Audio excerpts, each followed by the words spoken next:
Morning, Malcolm Nance. Good morning. Good morning, sir. Let's start with your first tweet. You said ISIS is not destroyed. Here's where Trump's delusion will destroy our Mideast national security. We are abandoning our SDF allies to Turkey, Iran, Assad, and Russia. Prepare for ISIS 2.0. Exactly. When we first heard this morning he's pulling troops out of Syria, we're like, just like Putin wants, right? Absolutely. And this is how I know that 2 years ago, he lied to Time magazine when he told them the last book he read was my New York Times bestseller, Defeating ISIS, which called for essentially destroying Assad's armies and occupying Syria with moderate Arab forces from the Gulf states. Nope, obviously not.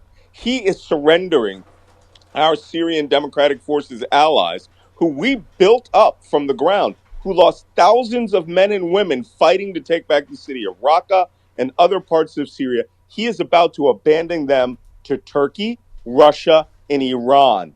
And the most significant part of it is Turkey, because I wouldn't think that this would be done unless Trump could get a concession out of them. The Turks do not want those SDF Kurdish forces down there, and they are planning on invading and wiping them out. And so now we're pulling all of our special forces soldiers who were helping them over the last 3-4 years away from them, giving Turkey an insider. You know what? The only thing that could mean is that we are asking Turkey not to release the murder tape of Jamal Khashoggi. Aye. That's leverage right there. And the Turks would do that in order to wipe out the Syrian Democratic Kurds down there, thus giving Turkey virtually Aye. all of eastern Syria. But ISIS will be sitting off to the side with their 3,000 to 5,000 men watching this with amusement because it gives them the opportunity to survive. You know, Malcolm, you and I say this almost every week, but it is true that he is a clear and present danger to national security. He must be Yes. removed immediately. John Meacham, who, historians, as we said, is obviously cautious normally. I don't know if we just played this clip of him yesterday on MSNBC, but he said if Donald Trump knew about the Russian efforts on his behalf, there's a live question about whether he's been giving aid and comfort to the enemy, which is the definition of treason in the Constitution. He said this is an existential constitutional crisis because it's quite possible the president of the United States is now a witting or at least partially witting agent of a foreign power, and I say that with great care. I saw that. Yeah, but I mean, this is another one of the Syria is one of those real life examples of how dangerous this is to Americans. This is not, I've read all of those books from the 19th and early 20th century about great power politics. Virtually every decision in them was made in their national interest to further national goals, which would allow their corporations to make money, to control oil, to control pathways and communications of goods and trade. Not here. This is all about Donald Trump's personal psychosis, and it's dangerous. And before we leave, I wouldn't be surprised if we start seeing the SDF as we're leaving start attacking us because we are literally betraying them and abandoning them to their fate. And the fate, it rests with the Turks, Iran, and Russia. We did this, by the way, in southern Syria along the Jordanian-Israeli border in a deal where we abandoned that place to the forces who were fighting against our forces, our allies down there, on the promise that Russia said they would put their men down there and secure the approaches to the Golan Heights for Israel. This is betrayal politics. Yeah. I mean, and it's not national geopolitics, but betrayal politics. Speaking of betrayal, you quoted Judge Sullivan in a tweet yesterday. He said, Judge Sullivan tells Flynn that serving as an unregistered agent of a foreign country while serving as National Security Advisor means arguably you sold your country out. Judge said he can't hide my disgust, my disdain. Flynn and lawyers seem stunned. You said, damn, if this keeps up, Flynn is going to get jail. We were saying, like, who knew taking legal advice from Trump and Giuliani on Twitter would be a bad idea, right? I mean, talk to us about what happened yesterday. Oh my God. Yesterday was high drama. I was listening on Sirius XM satellite because I thought, now's the time to go to LL Bean and get those pajamas, right? And the only reason I did that was I thought Flynn would go in, make his plea, allocute to the crimes he had done. The prosecutors would make their pitch, and then the judge would just give him no time served. That did not happen. What happened is the highest drama in the last, I would say, the last 40 years since Watergate, maybe higher than Watergate. Flynn came in, and the judge, as the independent judiciary, was not having it. He didn't essentially, he asked the prosecutors, did you consider treason charges for Michael Flynn? And of course, the prosecutors wouldn't answer that. Yeah. And then he said, should you have considered treason charges for Michael Flynn? It went downhill from there to the point where the judge said, hey, you should delay this and start cooperating a little more, before I make my decision. And for a few minutes there, it looked like Flynn was going to go ahead with accepting a sentence, which means he would have gotten perhaps years in jail if that judge had gone through with it yesterday. He pointed to the flag and said, you sold us out. Yeah. I mean, that was high drama, man. And but I mean, the key thing, were you entrapped or whatever by the FBI? No, Your Honor. He had to go up. And I think it was Max Boot who said 1,000 conspiracy theories just exploded. Yeah.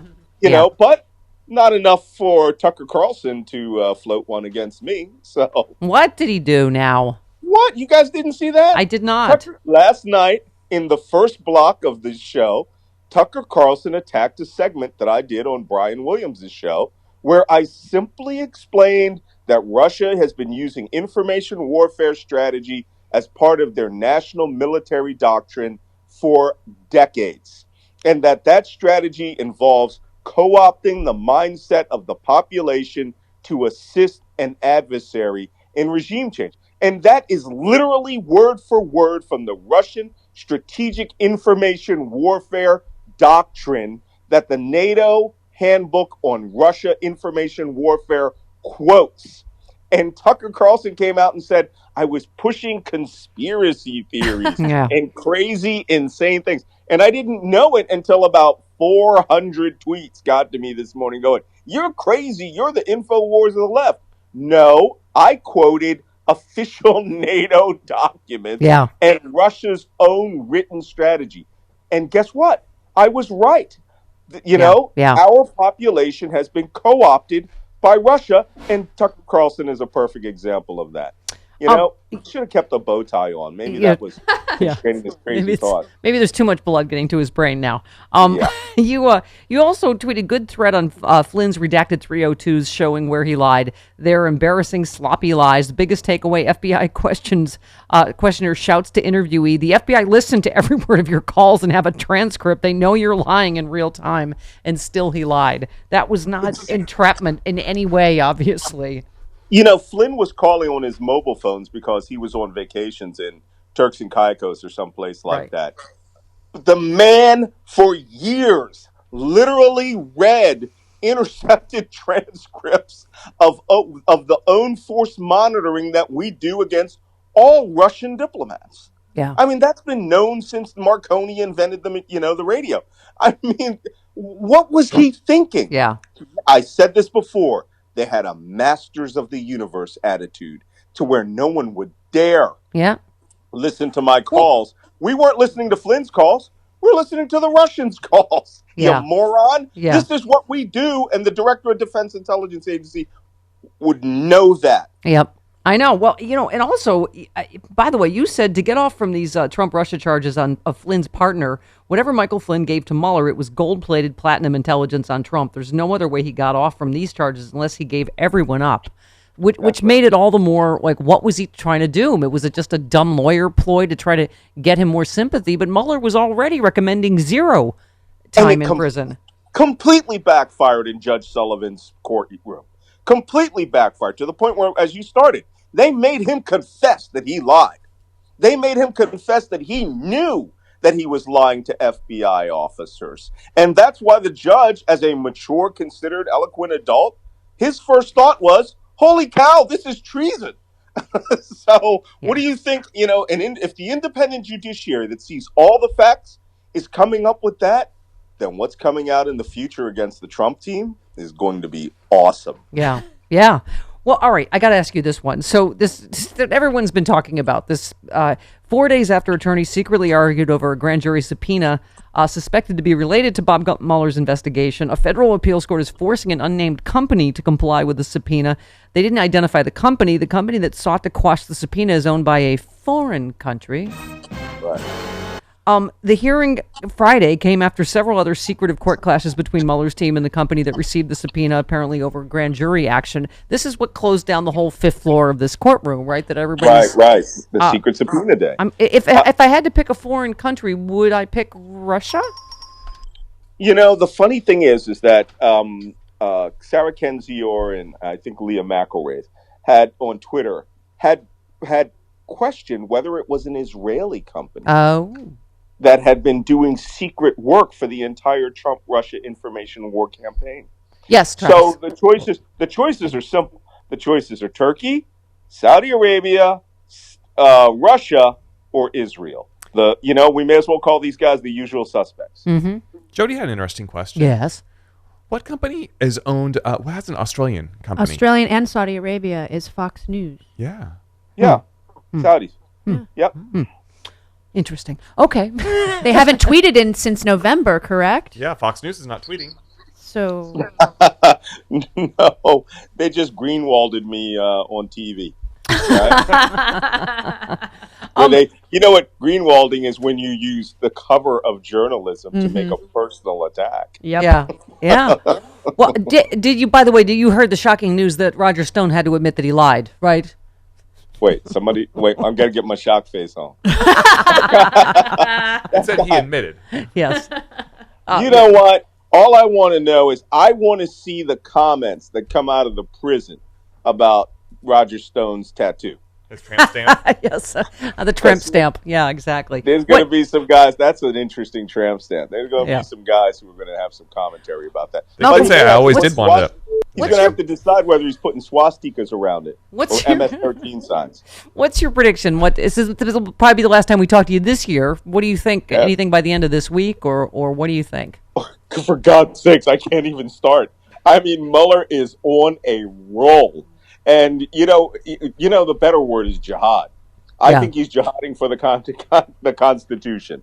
And he is showing that he is not pulling punches. We aren't even seeing the serious stuff. Yep. We're just seeing the minor stuff that, as I said, Mueller is a black hole. But now we are seeing how that black hole, everything in the universe is bending towards it and is being sucked into it. So all of these stars that thought that they were getting away with mischief and murder, they are going to have a very bad time next year. Yep. And Trump, total meltdown, complete and total meltdown. It's schadenfreude delicious. Exactly. All right. Treason's greetings, my friend. We'll talk to you soon. All right. Take care. See you in 2019. All right. Love you, honey.